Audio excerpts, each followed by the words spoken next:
Et au TEP à tous, bien-aimés frères et sœurs, Mark Rutte, le tout nouveau, hein, ça fait quelques mois, 2 ou 3 mois seulement qu'il est à la tête de l'OTAN, donc comme secrétaire général de l'OTAN.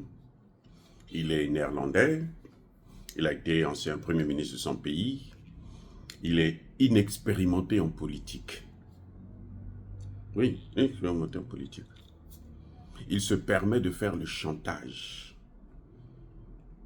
à l'Amérique de Donald Trump. L'Amérique qui vient. Pour Mark Rutte, l'Amérique doit, les États-Unis doivent soutenir l'Ukraine jusqu'à obtenir la victoire de l'Ukraine. Jusqu'au dernier Ukrainien. Parce que bon, ils savent qu'ils ont déjà perdu la guerre, mais il faut qu'ils continuent à partir. Pour Mark Rutte, c'est ça ou rien. Si l'Amérique ne soutient pas, arrête de soutenir l'Ukraine, alors lui, il va exclure les États-Unis de l'OTAN. Tant mieux. Tant mieux. Mais qui va les protéger lui-même? Avant de protéger les autres, là, il faut se protéger soi-même d'abord. Les États-Unis. Moi, il faut parler là. Je paye 65% pour le fonctionnement et l'équipement de l'OTAN. 65%. Maintenant, les 20 autres pays là, ils se partagent le peu là. Je paye pas, nous ne payons pas la moitié. Hein. Quand je dis moi là, parce que je suis américain. 2, je représente l'Amérique. 3, je paye les taxes. Je travaille aux États-Unis. Je paye les taxes. Donc c'est mon argent, comprends, pour nourrir, pour assurer la sécurité de ces voyous. Et ils pensent que nous, ici aux États-Unis, on va pleurer. Mais on va acclamer. On va acclamer. Et puis nous, on pourra dire à la Chine, à la Russie, allez, tchoupler. Tchoupler, ça veut dire, vas-y, mords-les, détruis-les, envahis-les. Nous, on est avec vous, on vous soutient. Mais ce Mark Rutte là, il se prend pour qui? L'Ukraine a voulu faire la guerre contre la Russie. Où est notre problème? L'Ukraine ne fait pas partie de l'OTAN.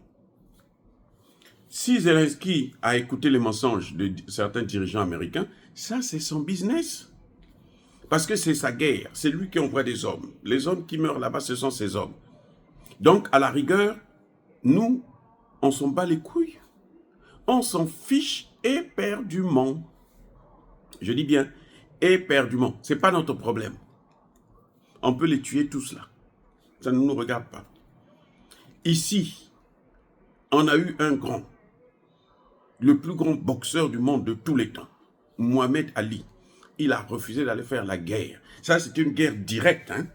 Écoutez bien, c'est les États-Unis qui sont en combat au Vietnam. Il dit, mais attendez, les Blancs vont attaquer les jaunes là. Mais moi, mon problème, c'est quoi? Moi, je suis noir.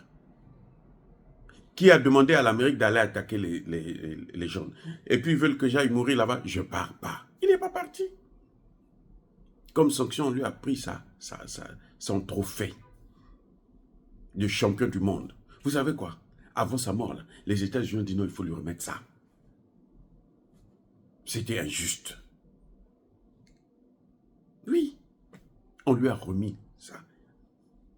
Il n'a peut-être pas joui de ça, mais ses enfants ont joui de ça. Ils ont hérité ça, c'est pour eux. Donc l'Ukraine, pour l'Américain ordinaire, ce n'est pas son problème. C'est un problème en Europe peut-être, mais pour un Américain ici, là, ordinaire, vous venez vous circuler à Washington ou à New York, vous demandez aux Américains là, qui se lèvent le matin, très tôt le matin pour aller travailler, à qui on prélève près de 30% de taxes, que la guerre en Ukraine, là, tu le connais, c'est quoi là-bas? Il va te dire, je ne connais pas, c'est pas mon problème. Poutine, c'est un dictateur, il dit alors, il est dictateur chez lui là-bas, il n'est pas un dictateur ici. S'il est dictateur là-bas, là, si les Russes le supportent, c'est qu'il n'a qu'à rester dictateur, ça, c'est pas notre problème. Voilà comment nous pensons. Et il ne faut pas penser que l'Amérique, c'est un petit groupe qui est en train de gérer le pays, l'Amérique profonde. Là, non, c'est fini ça. Maintenant, l'Amérique profonde, là. Mais Trump est venu justement, c'est pour mener la guerre contre cette Amérique profonde. Celle qui prend les décisions à la place de toute la majorité, en manipulant, en utilisant les médias, ainsi de suite. C'est fini. Donc, M. Mark Rutte, il se trompe d'époque. Il se trompe d'époque. Nous, aujourd'hui, aux États-Unis, la guerre que nous voulons faire, là, c'est la guerre économique. Parce que la guerre avec les armes, là, ça ne marche plus. Ce n'est plus ça qui développe un pays. Donc, s'ils veulent faire la guerre, comme ils sont en train de faire et comme ils vont faire en Afrique, là, ils n'ont qu'à aller faire ça, comme d'habitude, en Afrique. Jusqu'au jour où les Africains vont se réveiller eux-mêmes. Mais il y a une génération des Africains qui est en train de venir, qui est plus dangereuse que la nôtre.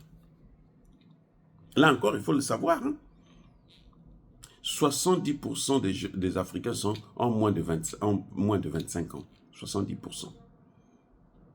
Vous croyez que ceux-là, ils ne vont pas vous faire la guerre. Quand ils auront 30 ans, 40 ans, 50 ans, ils ne vont pas vous faire la guerre. Et vous êtes en train de jouer. Vous êtes en train de piller leurs matières premières. Vous êtes en train de contrôler leurs dirigeants. Quand eux aussi vont arriver, vous croyez qu'ils vont accepter ça. Ils vont continuer à accepter ça. Mais ils vont venir vous faire la guerre directement chez vous. Ceux qui sont en train de fuir l'Afrique, là, actuellement, ils sont en train de partir là. Vous croyez qu'ils sont en train de partir parce qu'ils oublient l'Afrique? Non, ils vont revenir. Et c'est en partant comme ça dans ces pays-là qu'on observe. Nous, on a connu les problèmes du monde comment? C'est parce qu'on a voyagé. Si on n'avait pas voyagé, on n'avait pas connu les problèmes du monde. Oh bref, les amis, Mark Rutte est devenu fou, hein, parce que la peur de Trump est en train de... De toutes les façons, Trump ne fera pas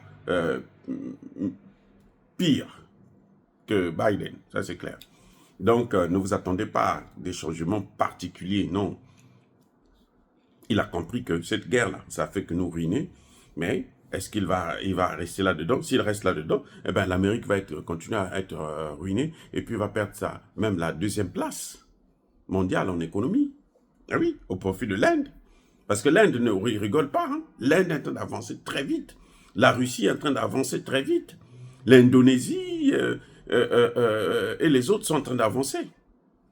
Voilà, bien-aimés frères et sœurs, encore une fois de plus, soyez bénis, abondamment bénis par le Dieu de qu'émité par nous, sans être évangélisés. Ne vous occupez pas de ces délires géopolitiques et géostratégiques d'un homme qui vient d'arriver au pouvoir, qui veut s'affirmer, alors qu'il s'affirme sur ce qui ne lui appartient pas. L'Amérique ne lui appartient pas. L'Amérique n'appartient pas à l'OTAN. C'est l'OTAN qui appartient à l'Amérique. Et c'est l'Amérique qui décide pour l'OTAN. Soyez bénis.